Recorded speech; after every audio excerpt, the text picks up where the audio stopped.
You want to do the intro?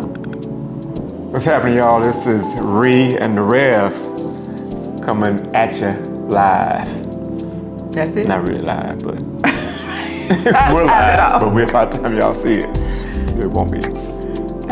We'll practice. We'll practice, yeah. All right.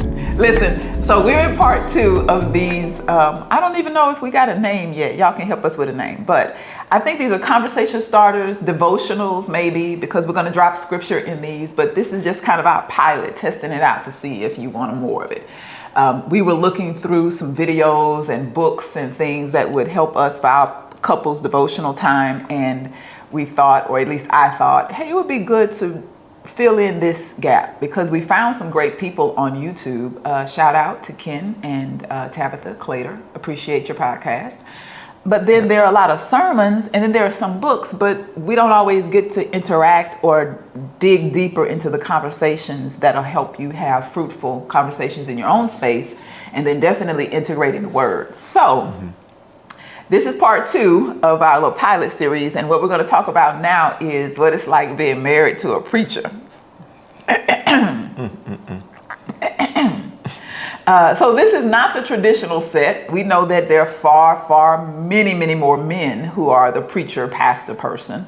But given that this is our reality, I'm curious to know what are the unique circumstances that you have experienced and you see about being married to a preacher woman. Y'all just got a lot of stuff going on this period. And, obviously I'm sure it varies from church to church based on the size and whatnot, but there's a lot more going on behind the scenes than I ever thought. I'm thinking, when you're outside looking in, you're like, well, all you got to do is you're coming in on Sunday and, if you're not the head pastor, you're just sitting there and standing up and Holy Ghost dancing and saying a sermon a little bit here and there. But now that I'm behind the scenes, you guys have a full work week. We work. And then even working on the weekends, which impedes like our relationship and things that, I would like to do more of. So, and we can talk about this later, but, that also means that we have to understand that there are going to be some things that I may just do without you because you have work commitments. Yeah.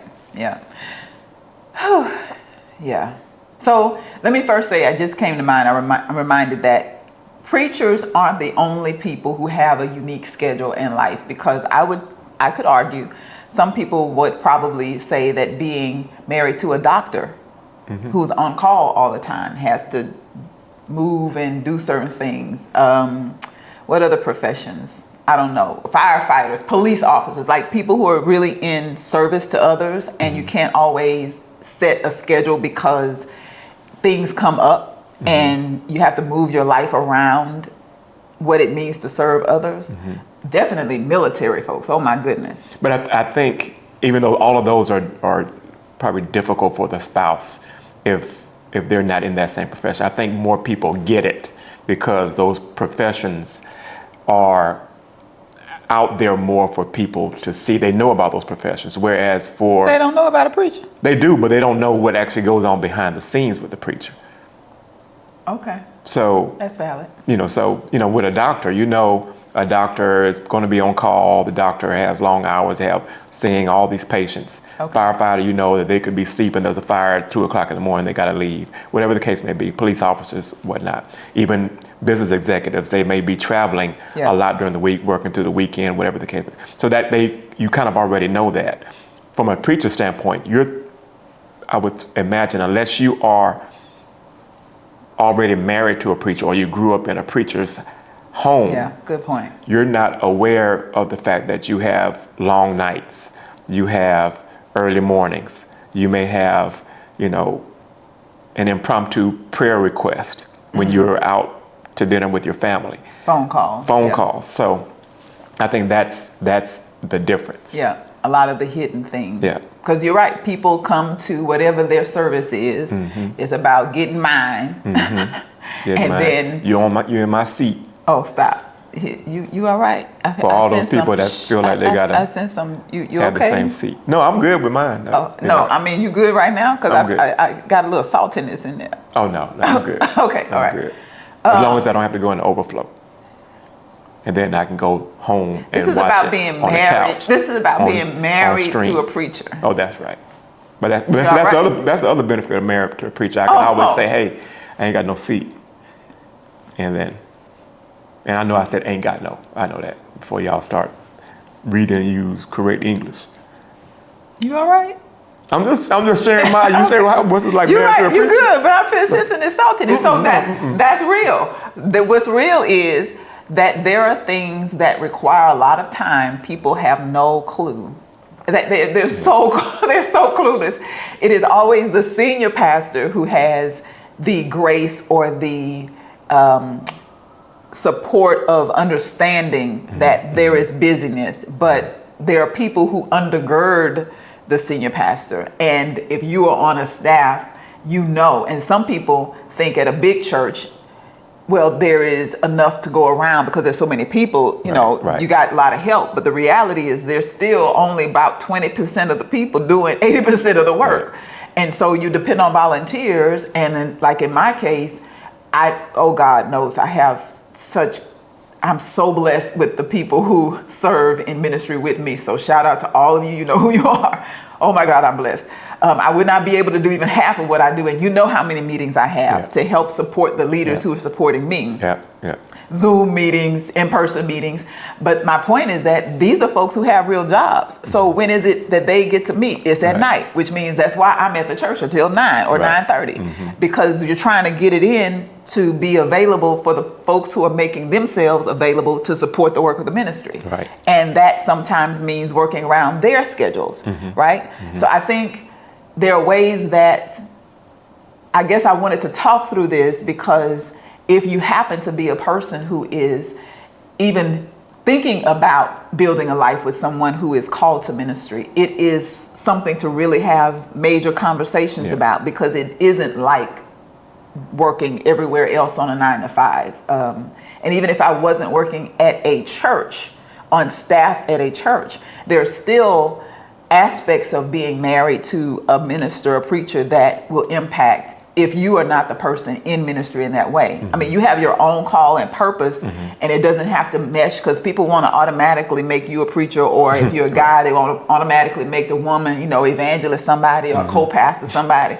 That may not even be their call. Like, they know Jesus well, and right. And whatever their purpose is, but we don't have to force people into these molds because you're looking for another power couple. What about letting God shape whatever that is, and then learning to support whatever that looks like? So how have you specifically learned to adjust to this, given that it was totally different from your life before you met me? I think it was actually pretty easy for me, for the most part, because one, growing up in the household I grew up in, you know, having an African dad, you know, you don't get intimidated by people. Oh. So because my dad could be intimidating to a lot of other people because he was so strict. And so I never really, growing up, was intimidated by anybody because of how I grew up and how he taught me how to address people and work with people and talk to people.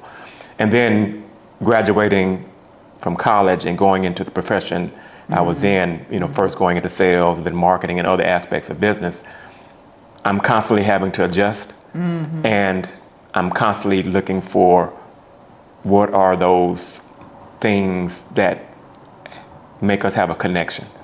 So you and your profession and the people that you have introduced me to and the rooms that we're going into for your profession, to me, it's no different than, you know, all the other stuff that I've done over the last few years. So when you say intimidating... But I do think that, and I don't mean to cut you off, but I'm just thinking, I can see how it could be intimidating or tough for someone if they're not authentic in who they are. That is exactly where I was going. That was so good. Because that is so essential to being healthy. Like you have to know who you are and be okay with the skin you're in and not allow anybody to try to force you into another mold. Right. Now, I will say, there's some times we've been out, and for those of you who know me, know that I'm always cracking jokes. I'm doing something. I'm gonna be me. You're gonna be extra. So if she sees I'm going there, she'll be like this. Yeah. Or and so I have to.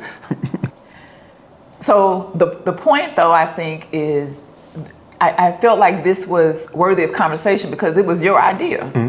And why did you think we needed to share about this? Because I think that people don't understand how challenging it can be for a relationship. So as it relates to you and I going and me being in these different rooms with you because of the presence of other ministers or people in the church, that doesn't affect me at all.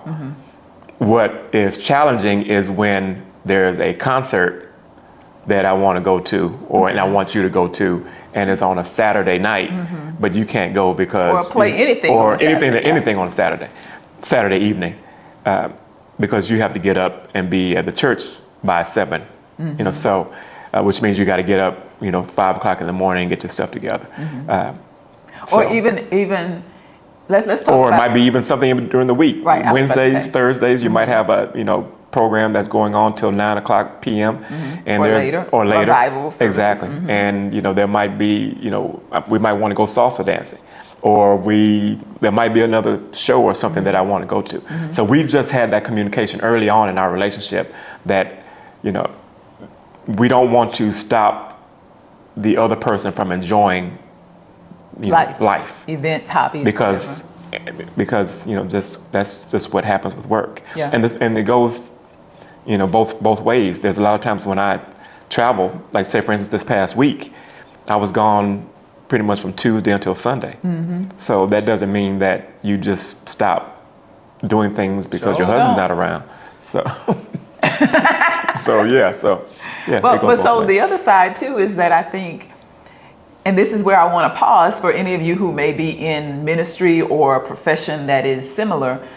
How do you talk through those compromises, and how have you learned to navigate them, especially if one partner is not in the same industry and is very different?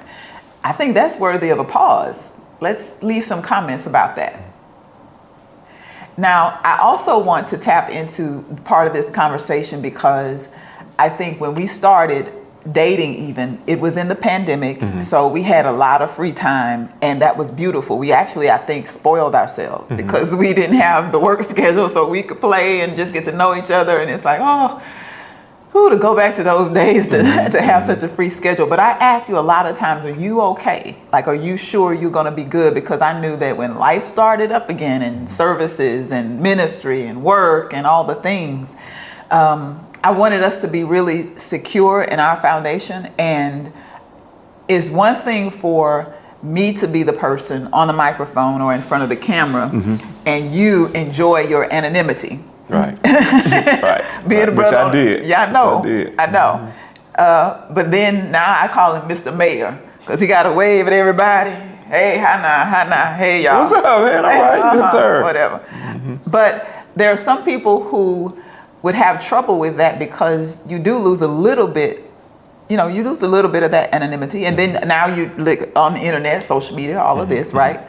But it's also a way that I feel like God blended our lives for purpose. Like there's something greater, and we're both sacrificing in a way for that greater good because we want to share and learn and inspire others. And thank you for those who've said that you watch and you're inspired. But would you have any words of encouragement or maybe even some advice for the blending, the merging?